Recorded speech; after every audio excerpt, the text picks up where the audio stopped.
Bismillahirrahmanirrahim. Al-babul awal fi fadlil kasbi wal hathi alaihi. Al-babul awal te bab kang kawitan iku fi fadlil kasbi ing dalam keutamaane nyambut gawe. Menerangkan tentang keutamaan bekerja. Wal hathi lan gegerei menganjurkan alaihi ing atase mengkono kasbu ya. Bab yang pertama dari kitab ini tentang etika bekerja adalah bab menerangkan tentang keutamaan bekerja dan anjuran agar orang mau bekerja. Amal kitabu anapun utai dalil saking amma minal kitabi anapun saking kitab Al-Quran. Faqaulu ta'ala mongko iku dawe Allah ta'ala rupane waja'alna nahara ma'asya. Waja'alna lan dadi akan ingsun an-nahara ing waktu awan ma'asyan inggon pengupo jiwa, tempat bekerja untuk kehidupan. Fadzakara mengkono terus sapa Allah ing mengkono qaul fi ma'radil imtinani ing dalam panggonan paring nikmat. Jadi anjuran bekerja itu kalau dari Al-Quran adalah ayat yang dalam surat apa? An-Naba wa ja'alna nahara ma'asya. Allah telah menjadikan waktu siang sebagai tempat untuk mencari kehidupan. Ini kan nikmat dari Allah. Wa qala ta'ala wa ja'alna lakum fiha ma'ayish qalilan ma tashkurun. Wa ja'alna lan dadi akan ingsun lakum maring sira kabeh fiha ing dalam mengkono ardu ma'ayisha ing piro-piro penguripan. Qalilan ma kitik banget tashkuruna syukur sapa sira kabeh. Allah mengatakan dalam ini surat Al-A'raf wa ja'alna lakum fiha ma'ayish qalilan ma tashkurun. Faja'ala mengko dadiaken ha ing mengkono napa niku ma'ayish sapa buka pangeran sira nikmatan ing nikmat wa talaba lan yupri sapa Allah asyukra ing nyukuri alaiha ing atase mengkono nikmat. Allah sudah menjadikan untukmu kehidupan ini berbagai macam ma'ayish, jalan apa penghidupan, berbagai macam profesi. Hendaknya kamu bersyukur. Wa qala ta'ala laisa 'alaikum junahun an tabtaghu fadlan min rabbikum. Laisa orang iku alaikum tetep ing atase sira kabeh apa junahun dosa an tabtaghu yen to nyupri sira kabeh fadlan ing anugrahan min rabbikum saking pangeran sira kabeh. Surat Al-Baqarah. Kamu tidak berdosa kalau kamu mencari anugerah Tuhan. Nah, ini kan ayat-ayat ini menunjukkan hendaknya kamu mencari anugerah, bekerja ya, untuk mendapatkan anugerah. Waqala ta'ala fantashiru fil ardi wabtaghu min fadlillah. Dalam surat Al-Jum'ah Allah mengatakan fantashiru mau kepada kumelaru sira kabeh fil ardi dalam bumi wabtaghu lan nyupri sira kabeh min fadlillah saking anugerah Gusti Allah. Ini contoh beberapa ayat yang menurut Imam Ghazali sekurang-kurangnya ini memberi dorongan ya. Walaupun tidak mewajibkan, tapi ini mendorong supaya orang mau bekerja. Jadi bekerja ini kita ini dianjurkan, didorong ya. Ayat-ayatnya jelas seperti itu. Jadi Imam Ghazali seorang sufi, orang kiai yang hebat, itu juga menganjurkan semua orang untuk bekerja. Jangan jadi pengangguran. Hendaknya kamu proaktif mencari rezeki. Wa amal akhbaru anapun pira-pira hadis faqad qala teman tahu sapa Rasulullah sallallahu alaihi wasallam. Minadz-dzunubi iku setengah saking dosa. Dzunubun ana pira-pira dosa layak fur kang ora bisa nglebur. Ha ing mengkono dzunub apa illal hamu angin keprihatinan. Fi talabil ma'isyati ing dalem nyuprih Maisha itu ekonomi. Rasulullah Shallallahu Alaihi Wasallam, hadis ini riwayat Imam Tabrani, mengatakan ada jenis dosa. Manusia ini ada jenis dosa yang tidak bisa diampuni atau sulit diampuni kecuali kalau dia sudah sedih urusan ekonomi. Jadi sedih, sumpek, gak duit, sumpek, bekerja sulit, itu bisa melebur dosa. Artinya memperhatikan kesulitan ekonomi, mencari jalan keluar supaya hidupnya cukup ya, dengan segala kesulitan, itu bisa menghapus dosa. Jadi bekerja ini ibadah gitu. Kamu bekerja umpamanya ya memulai usaha. Usaha ini kan sulit waktu mulai. Semua orang ini kesulitannya itu ketika mulai. Kalau sudah jalan siapa yang gak mau? Orang jualan bakso pertamanya pasti sulit cari pelanggan. Kalau sudah laris kalau kayak bakso Cakman, oh itu sudah ratusan juta. Lah, kesulitan memulai usaha ya, memulai bisnis untuk menafkahi keluarga. Kesulitan seperti itu menurut Rasulullah SAW bisa menghapus dosa. Artinya ada nilai ibadah. Waqala sallallahu alaihi wasallam, at-tajiru utai pedagang, as-saduqu kang banget jujure, pedagang yang sangat jujur, iku yuksyaru dan kumpulaken sapa tajir yaumal kiamatin dalam dina kiamat, ma'asiddiqina sertane pira-pira wong kang temen kabeh, wasyuhada ilan para wong kang mati syahid. Jadi orang berdagang ya, tapi jujur. Nah, ini catatannya di jujur ini. Orang dagang yang jujur, tidak nipu, tidak curang, itu dikumpulkan besok di hari kiamat dengan siddiqin wasyuhada. Siddiqin ini makomnya para wali. Siddiqin orang-orang yang betul-betul beriman dengan konsekuen, wasyuhada dan orang-orang yang mati syahid. Artinya pedagang ya, itu profesi yang bagus ya. Kamu harus menjadi termotivasi. Belajar nyambut gawe dagango. Dan belajarlah menjadi orang yang jujur. Sebab Nabi mengkategorikan pedagang yang amanah, pedagang yang jujur, itu besok masuk surganya VIP, gandeng dengan siddiqin. Siddiqin ini wah, orang-orang yang sungguh-sungguh dalam keimanan, itu anbiya dari para aulia ya, wasyuhada dan para orang mati syahid. Artinya tingkatan yang tinggi ya. Bayangkan, dagang ini kan profesi, oleh duit tapi dapat pahala. Bukan enak. Makanya umat Islam ini menurut saya harus ya belajar jadi pedagang. Ini dimulai hari ini belajar jual beli online. Tidak harus ke toko kan. Sekarang ini kan bisa jual beli online. Karena kalau kamu bikin toko, nah, nyewa tokonya sudah berapa juta. Nah, online hari ini kamu tinggal upload. Nah, hari ini kan jual beli ini sangat mudah. Makanya sangat rugi ya. Sangat rugi kalau orang Islam ini tidak mau bekerja atau berdagang.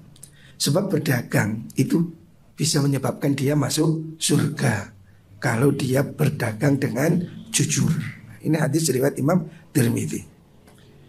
Selanjutnya kalau Rasulullah Shallallahu Alaihi Wasallam, man talabat dunya halalan, manutai sapani wong iku talaban nyupri sapa man ad-dunya ing dunya. Siapa orang mencari harta dunia halalan, halal, maksudnya siapa orang berusaha bekerja mencari harta yang halal, bukan ngapusi, bukan goroi, bukan korupsi. Siapa orang berusaha mencari harta yang halal, ta'afufan, krono ngrekso, menjaga diri, anil mas'alati saking jalu. Siapa orang mau kesulitan bekerja, pekerjaannya terserah, bisa jadi marung, bisa jadi bakul, bisa jadi apa saja. Yang penting dia niat bekerja yang halal dan menjaga diri supaya tidak mencuri. Apalagi mencuri, minta-minta aja tidak ingin. Jadi supaya tidak minta, apalagi nyolong. Wasa'yan an iyalihi, wasa'yan kelumaku ala iyalihi, ingatasi keluarga niman. Siapa orang bekerja untuk mencukupi keluarganya, mencukupi anak istrinya, wa ta'atufan dan krono gawe welas ala jarihi ingatasi tonggone man, untuk bisa berbagi dengan tetangga orang-orang fakir. Siapa orang bekerja dengan motivasi yang demikian, ya. Siapa orang bekerja motivasinya itu mencari harta halal, supaya tidak minta-minta, supaya mencukupi keluarga, supaya bisa berbuat baik pada tetangga. Siapa orang niat bekerja, ya apapun pekerjaannya, niatnya seperti itu, laki ya mongko bakal ketemu sopaman Allah yang Allah. Wa wajhulan ulatai wajaiman iku al-qamari kaya rembulan Lailatul Badri ing dalem wengine bulan purnama. Orang yang bekerja dengan cara yang benar, ya, ini besok akan dipanggil menghadap Allah dengan wajah seperti bulan purnama. Artinya ini suatu anugerah yang hebat, ya. Bulan purnama itu kan ibarat dari kesempurnaan pahala. Dia akan menghadap Allah besok di hari kiamat. Pedagang yang benar, yang cari harta halal, itu besok akan ketemu Allah dengan wajah bercahaya seperti bulan purnama. Wah, ini pahalanya besar. Artinya ini semua menguatkan, ya, anjuran. Hendaknya kita orang Islam ini jangan jadi pemalas, ya. Santri jangan jadi gelembosi. Santri harus punya semangat juang, semangat kerja. Gimana kamu ini berusaha untuk menjadi jujur, bekerja dengan baik. Kalau sudah waktunya, kalau hari ini di pondok ya berusaha untuk ngaji, berkhidmah. Tetapi prinsip-prinsipnya adalah bagaimana kamu ingin mencukupi diri, supaya tidak minta-minta, supaya tidak mencuri. Itu perjuangan yang kelak oleh Allah diberikan pahala besar. Selanjutnya wakana sallallahu alaihi wasallam, wakana ana sapa Kanjeng Nabi sallallahu alaihi wasallam, pernah Kanjeng Nabi iku jalisan wong kang lungguh ma ashabi sertane pira-pira sahabat Kanjeng Nabi. Ada satu kesempatan Nabi sedang duduk bersama sahabatnya. Dzata yaumin, pada suatu hari suci tino, fanadhuru mongko ningali sapa sahabat ila syabin maring wong enom. Jaldatin ila syabin maring wong enom, anak muda jaldatin kang kuat. Jaldatin itu yang apa namanya? Ya tahes, ya. Terus ini wa quwwatin ila syabin maring wong enom dijaldatin kang kekuatan, wa quwwatin dikse kekuatan. Wa qad bakara, teman-teman isu-isuan sapa rajul yas'a halilumaku sapa rajul. Maksudnya suatu saat Kanjeng Nabi dengan sahabat melihat ada anak muda yang gagah, tahes, membawa pacul, membawa alat, tidak bekerja. Faqalu, ngucap sapa sahabat, waiha hadza. Waiha, aduh, celoko, rugi. Sapa hadza ikilah pemuda. Laukana lamun ono apa sababu, waktu nome mengkono sabab niku. Wajil tuhulan kekuatan sabab iku fisabilillahi, dan enggo berjuang krono ngluhuraken agamane Gusti Allah. Nabi pernah ada kasus, ya, sedang duduk dengan sahabat, melihat ada pemuda, masih muda, remaja, kuat, dia mau pergi kerja, mau macul atau mau cari kayu, mau ngarit. Dirasani oleh sahabat, anak itu eman, waihahada, eman yo, gitu, tarhib. Kenapa dia tenaganya tidak dibuat untuk jihad fisabilillah? Kok gak dibuat pergi ke masjid, pergi perang? Kok dia itu malah dipakai kerja? Nah, ada sahabat ngerasani begitu. Ternyata sahabat yang begini ini oleh Nabi ditegur. Faqala sallallahu alaihi wasallam, Nabi mengatakan la taqulu hadza. La taqulu, ojo ngucap sira hadza ingkila qaul. Nabi mengatakan kamu jangan bicara begitu. Kamu jangan menyayangkan anak muda pergi bekerja. Fa innahu sutuni sabab iku ingkana lamun ono apa sabab iku yas'alu maku sapa sabab li nafsihi krana awak dhewe ne sabab nulungi awak dhewe ne sabab liyakufaha supaya nyegah sapa sabab ha ing nafsihi anil mas'alati saking jaluk wa yung nialan nyukupi sapa sabab ha ing nafsihi anin nasi saking menungso fa huwa mengkauti sabab iku fisabilillah ing dalam jihad fisabilillah. Nabi mengkoreksi pernyataan sahabat. Ada anak muda bekerja dirasani kok kerja sih kok gak berjuang, kok gak mondok. Si enom wis nyambut gawe kok gak digawe berjuang. Nabi mengatakan jangan begitu.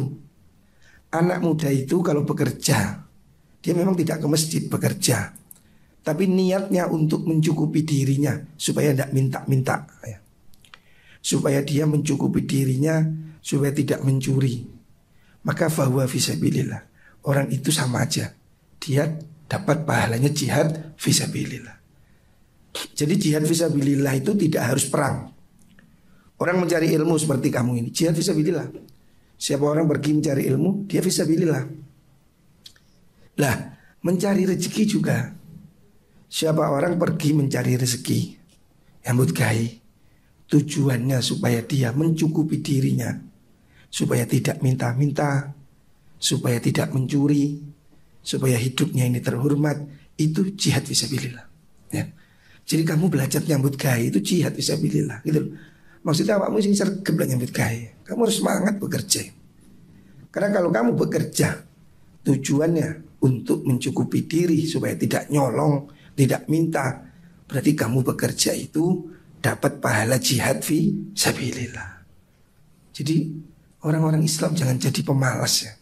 Kita bekerja. Kenapa saya harus masih terus mikirkan bekerja? Saya ingin pondok ini semakin besar. Saya ingin bangun pesantren lebih baik. Kalau untuk diri saya mungkin saya sudah cukup. Tapi saya masih ingin membuat pesantren ini lebih baik. Nah kita harus ini jihad fisabilillah. Maka kita terus bekerja. Karena apa? Kita ingin menolong banyak orang supaya bisa mondok di pesantren kita ini. Kita ingin fasilitas tambah baik. Kita ini jihad fisabilillah gitu. Kenapa saya masih harus bekerja? Karena saya masih ingin berbuat baik yang lebih banyak lagi. Nah kamu juga begitu. Kamu membantu di pondok ini menjadi apa? Kebersihan. Jihad fisabilillah. Karena apa? Untuk menolong orang sedang mencari ilmu. Itu jihad fisabilillah. Jadi harus ada motivasi. Bekerja itu harus ada motivasinya. Bagian masak di dapur harus ada niat jihad. Supaya santri-santri makan sehat. Jangan asal-asalan ya. Bekerja ini harus ada niat ibadah ya. Maka kita dapat pahala jihad fi sabilillah. Wa in kana lamun ana sapa sabab iku yas'alu maku sapa sabab al abawaini sing wong tuwa loro. Dhaifa ini kang apes karo ni. Kalau dia bekerja mencukupi orang tua yang lemah au ala dzurriyyatin utawa ing atase keturunan du'afa biro-biro kang apes mencukupi anak-anak kecil liuniahum supaya nyukupi hum ing abawaini wa du'afa wa yakfihim lan nyukupihim ing mengkono du'afa fa huwa mengqauti sabab iku fi sabilillah ing dalam jihad fi sabilillah. Ini hadis riwayat Imam Tabrani. Riwayat Imam beberapa imam yang lain juga. Meskipun hadisnya ini dhaif. Tetapi di sini Nabi jelas memberi penilaian bahwa siapapun orang mau bekerja itu tidak jelek ya. Bekerja itu baik ya.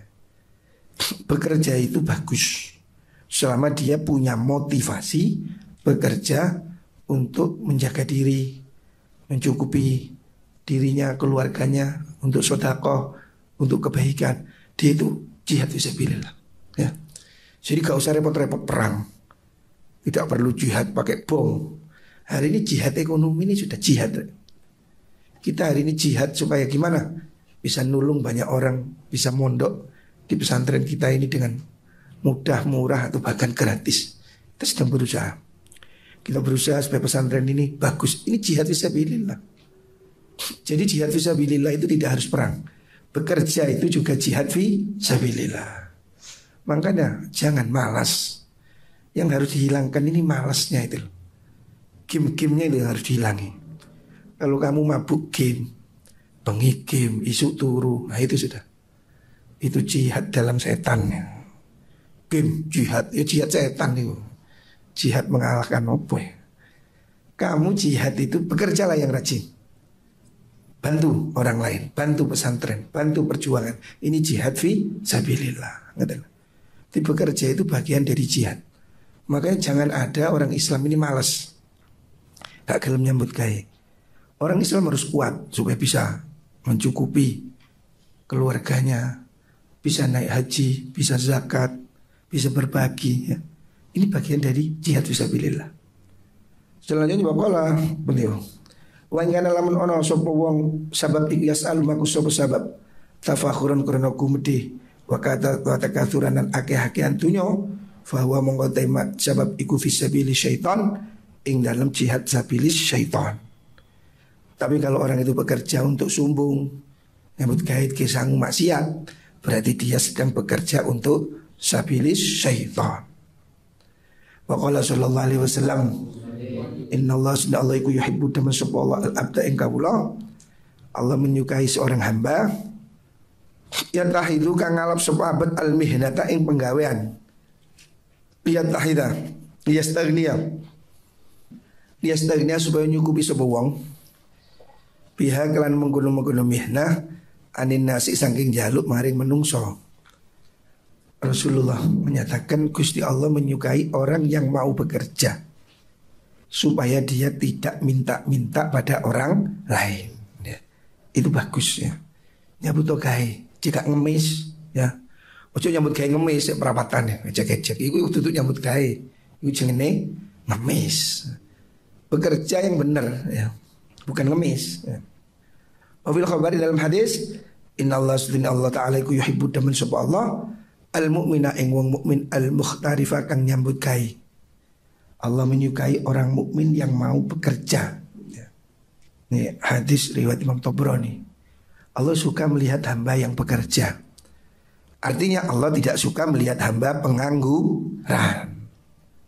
Berarti cok nganggur, isu lo cok turu. Wes kuncinya itu. Pagi jangan tidur. Itu caranya pengangguran. Allah suka melihat hamba yang bekerja. Wa qala sallallahu alaihi wasallam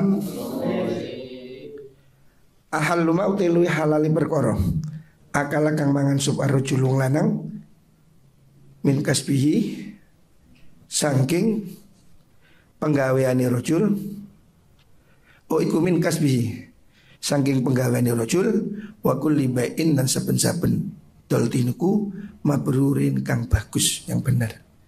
Jadi makanan yang paling halal itu makanan hasil kerja sendiri. Makanan yang dihasilkan dari usaha secara mandiri. Itu makanan yang paling halal. Dan makanan yang dihasilkan dari bisnis kulli bai'in mabrurin, jual beli yang benar. Jual beli yang tidak ada penipuan. Jual beli yang tidak ada tipu-tipunya. Makanya semua orang harus ya. Kamu harus belajar menjadi pedagang atau pegawai. Boleh jadi pegawai, boleh jadi pedagang. Cuma lebih mudah jadi pedagang. Karena Rasulullah SAW mengatakan inna fit tijarah tis'atu a'syari rizki. Dalam perdagangan itu terdapat 90% rezeki. Artinya kalau kamu kepingin kaya, sukses, itu jalan termudah ya. Salah satunya itu dagang. Makanya saya mendorong kami ini jadi wirausaha. Belajar dagang, buka warung, buka online, belajar dagang. Itu lebih bagus daripada jadi pegawai. Karena pegawai ini sekarang tambah sulit. Jadi pegawai Gojek aja sekarang rebutan. Ngojek itu loh, Gojek itu sarjana semua sekarang. Jadi Fadli sekali kuliah, sing sarjana itu rebutan nang Gojek kan. Jadi ada sing sekolah sing rebutan kuliah, padahal sing mari kuliah rebutan Gojek. Apa kalau langsung Gojek saiki. Jadi supir-supir taksi dulu sarjana. Saya kalau di Jakarta itu naik taksi yang mahal itu Golden Bird, Silver Bird, itu sarjana semua. Sarjana hukum, sarjana ini, dan rata-rata berbahasa Inggris. Supir taksi. Artinya jadi pegawai ki angel. Ijazah dhuwur bayarannya gak sepiro. Coba tadi sebagus sego goreng, kan enak sih. Kata ijazah. Tapi kalau sego goreng laris, kayak di Jakarta ini ada nasi goreng Kebon Sirih, Jakarta. Itu pelanggannya itu mobil-mobil artis-artis, padahal di pinggir gang kaki lima. Nggak pakai ijazah ya. Tapi satu hari mungkin kalau 25 juta dapat itu. Ramai sekali. Yang datang itu mobil-mobil dok. Lah, udah. Makanya bisnis dagang itu lebih prospektif ya. Makanya kamu harus melatih diri jadi jujur. Modal pedagang itu jujur dan mau memulai dari bawah. Masa itu ingin melatih. Orang sekarang itu loh, di pasar Bulawang itu lihat cak sopi total apa itu kerang ya. Total kerang ngono anaknya kuliah kabeh. Belum tentu yang kuliah iso nguliah no anaknya. Artinya wira swasta ini jauh lebih prospeknya. Makanya kita ya santri-santri ini harus ada lebih semangat untuk wirausaha. Yo ikhtiar belajar dongo. Ikhtiarnya lahir batin. Muga-muga ya diparingi rezeki oleh Allah Subhanahu wa taala. Tapi harus mau belajar. Allah.